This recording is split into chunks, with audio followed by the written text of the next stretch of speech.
I'm your host, K. Sawyer Paul, and you're watching New Sound Now. For the 10th time! You know, it's easy to forget that one of the reasons we're in this giant mess with the music industry is that it's still kind of difficult to get music from the musician or the artist or the band to your ears. So this episode is all about new ways of doing that. So first off the docket is Facebook, who is soon going to be rolling out a bunch of new features, including band pages, almost exactly the same things what they have over at MySpace, so that you'll be able to search and find new artists in the closed gate community of Facebook. As well, you'll be able to buy their music straight from the iTunes store inside Facebook, so you don't even have to leave your precious little gated community on the internet to be able to find new stuff.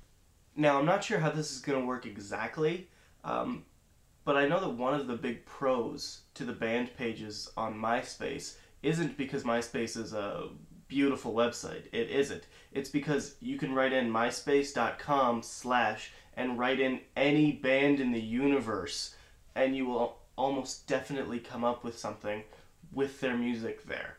I don't know how Facebook is going to compete with that, really, but I guess we'll see.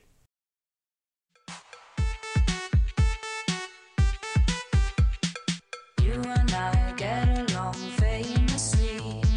I need you and you need me. Staring from the cover of a magazine, selling our souls for the highest fee. And I love you. Yes, I love you if the price is right. And I lost you. Yes, I lost you if the price is right.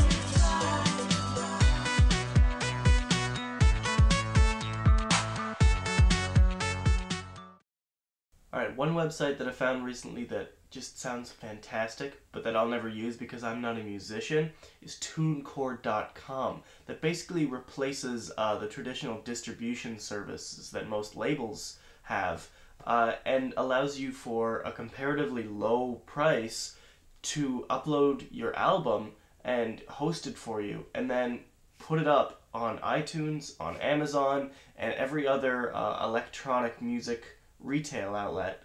Oh, and they'll also make and print CDs for you if you want to take those out on the road when you tour. It's services like Tunecore that make it seem like the old traditional label and the deal they make with artists is becoming less and less of a necessity. And that can only lead to progression in the music industry, which would be nice, I think. Okay, so we have a new avenue for people to search for and buy music in the new Facebook band thing, and we've got a new way for bands to distribute their music on the internet and on tour and whatnot. But what about people who aren't jacked in online all the time? What about people who are just, you know, watching TV? What do they have? It's not like MTV or Much Music or any of those channels are really delivering on the new music content, right? Well, Current TV is launching a new show called The Fix Extended Play, which will be a once-a-week half-hour broadcast of indie news, interviews, videos, and whatnot, which looks pretty good, I guess. If a little, you know, cryptic. Before the EP was leaked to enemy. Before they saved the future of music. But you know what? A new half-hour TV show on indie music doesn't particularly seem like that big of a deal when placed next to the big news of the week, and that's Pitchfork.tv, 24/7 on-demand music channel that'll apparently be hi-fi enough for full-screen viewing on your computers. According to the press release, it's going to have documentaries, concert videos, music videos, interviews, the works.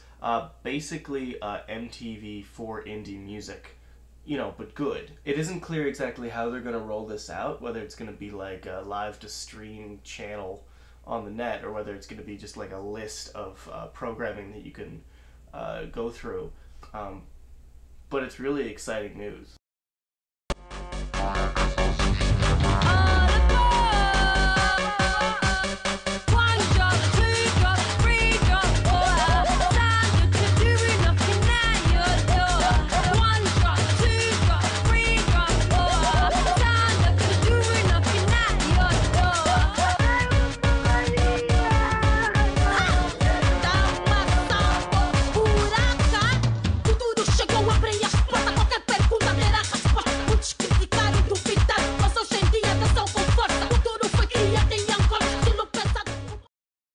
okay, so all of these ideas are great prospects. You know, 1 month, 2 months, 3 months down the road, these are going to be really cool.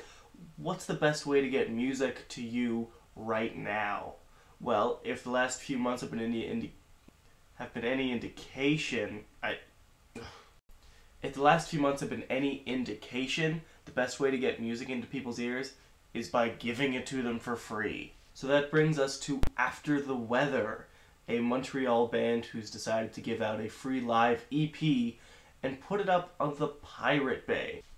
Now, it's one thing to host a free record on your own website. I get that. It brings people to your stuff and you can promote yourself through giving stuff away. But putting it on the Pirate Bay sort of assumes that you're cool with everything that goes on there. And that might not be the best way to promote your band. I don't know. I could be totally wrong. This might be a great idea for these guys, but the Pirate Bay is pretty much full of illegal material already. Why put your stuff there if it's legal and good?